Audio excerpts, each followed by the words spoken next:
Dis-moi quel tailleur tu préfères, je te dirai quel couturier contacter.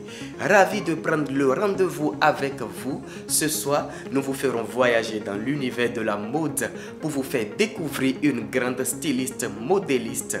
28 ans de coupe, 28 ans de création, elle est désormais citée comme un monument de la mode en Afrique et dans le monde. Elle, c'est Pepita B. Styliste aux doigts recherchés, elle nous parle ici ce soir de son amour pour la mode. Suivons.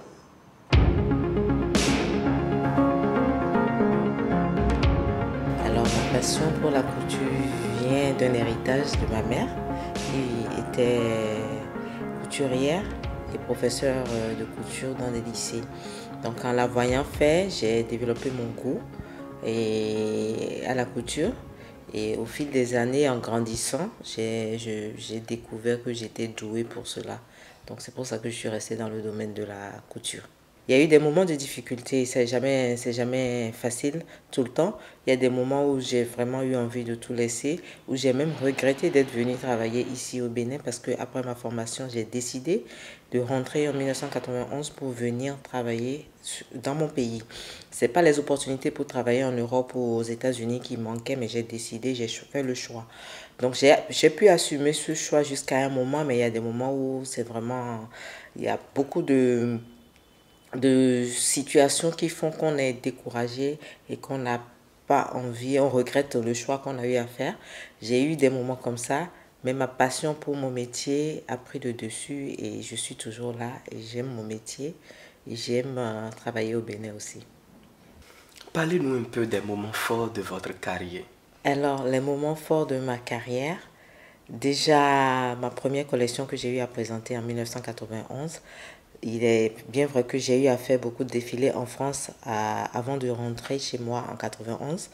Mais cette première collection que j'ai préparée dans des situations pas vraiment faciles, parce que personne ne me connaissait, je venais d'arriver, je parle de défilé de mode, on n'en faisait pas au Bénin et il fallait trouver des sponsors, il fallait trouver des mannequins, il fallait avoir un support. Je n'étais pas parrainée, je me suis débrouillée toute seule et il fallait présenter la collection. Je vous assure que c'était des moments très forts pour moi parce que ça a été très difficile et après ce premier défilé, ça m'a donné le courage et la volonté, la détermination surtout d'avancer et d'aller plus loin.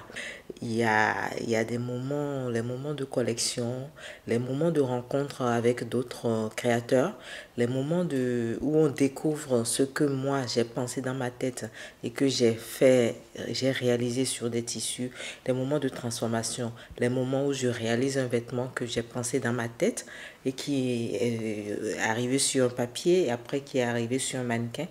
Quand j'ai cette satisfaction et ce plaisir, vraiment, je trouve que c'est des moments forts pour moi.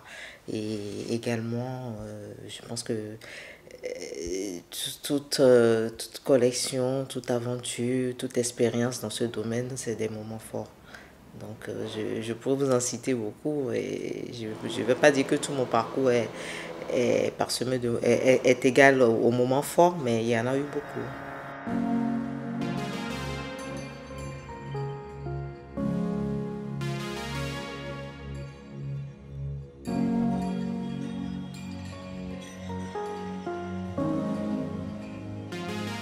À l'instar d'autres stylistes, nous constatons que vous travaillez plus le tissu, le pagne pour faire sortir des tenues prêtes à porter. Pourquoi ce choix? Il ne faut pas oublier que le wax, même s'il n'est pas fabriqué en Afrique, fait partie de la culture africaine. Donc nous sommes nés avec cette matière. Nos parents l'ont porté, nos grands-parents l'ont porté. On nous a inculqué des valeurs de cette matière. Donc c'est une matière noble qui est une matière riche et en couleur, riche en signification et en sens. Donc moi j'ai tout de suite adopté ce tissu que j'aime travailler. Donc ça se porte en Afrique, je suis en Afrique, donc je travaille avec ça. Mais je ne travaille pas que avec ce tissu parce que je suis beaucoup pour le mixage et tout. Donc il m'arrive, c'est pas qu'il m'arrive le plus souvent, je mélange toujours les matières. Je fais toujours une rencontre de culture à travers les matières pour permettre à tout le monde de se retrouver dans mes créations. Sûrement au début, vous vous êtes fixé un objectif. Et est-ce qu'aujourd'hui, cet objectif est atteint? J'avais beaucoup d'objectifs, mais beaucoup de défis. Et la réalité nous ramène souvent à la raison et tout. Mais il y a quelque chose que j'avais très envie de faire et que j'ai ralenti, mais que j'ai recommencé à travailler et à penser dans ma tête très fortement. C'est de pouvoir permettre à la jeune génération qui a envie d'exercer le métier de stylisme ou de modélisme, tous les corps de métier de la mode, de pouvoir avoir une école pour pouvoir apprendre à exercer ce métier. Donc, un de mes premiers objectifs, c'était de pouvoir ouvrir une école de mode. Et actuellement, ça fait partie toujours de mes objectifs. Et je travaille à cela, même si je ne le fais pas toute seule, parce qu'il y a l'association des créateurs de mode, la CNB du Bénin, qui a aussi un projet d'ouvrir une école de mode. Donc je pense qu'en nous mettant ensemble, on finira par réaliser ce projet-là. 28 ans de carrière dans la vie d'un être humain, c'est pas peu. Envisagez-vous prendre bientôt votre retraite? Alors, c'est vrai que j'ai 28 ans de carrière, mais j'ai commencé très tôt à exercer mon métier. Donc, du coup, je me sens pas, je pense même pas à la retraite encore. Alors, c'est pas, ça sera fait un jour, mais ça se fera quand je pourrai passer la main à quelqu'un. À quelqu'un d'autre. Donc, je ne suis pas encore prête et je n'ai pas encore trouvé quelqu'un, la personne à qui il faut passer la main. Donc, je vais dire que ça va venir et c'est pas pour demain. Donc, je suis toujours dans la course. Ne vous inquiétez pas. Pépita, nous sommes pratiquement à la fin de cet entretien. Alors, rapidement, un mot à l'endroit de cette jeune génération dévouée à la mode. Alors, je voudrais demander à la jeunesse, ceux qui sont les passionnés de la mode, ceux qui veulent entreprendre ce corps de métier, de tout faire, je le conseille toujours, c'est la base de toute chose, c'est une bonne formation.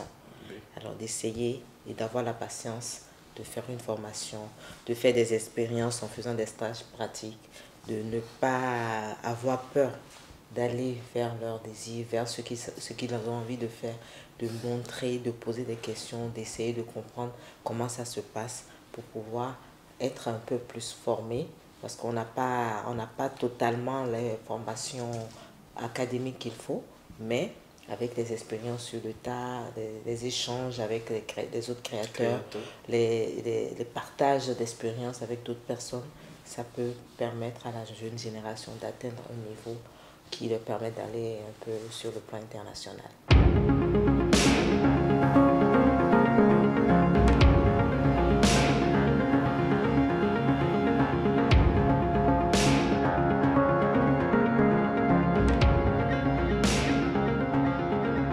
Nous étions dans les locaux de Pépita Thé. Vous l'avez suivi, il suffit de l'essayer pour l'adopter. D'ici là, portez-vous bien. Bye bye.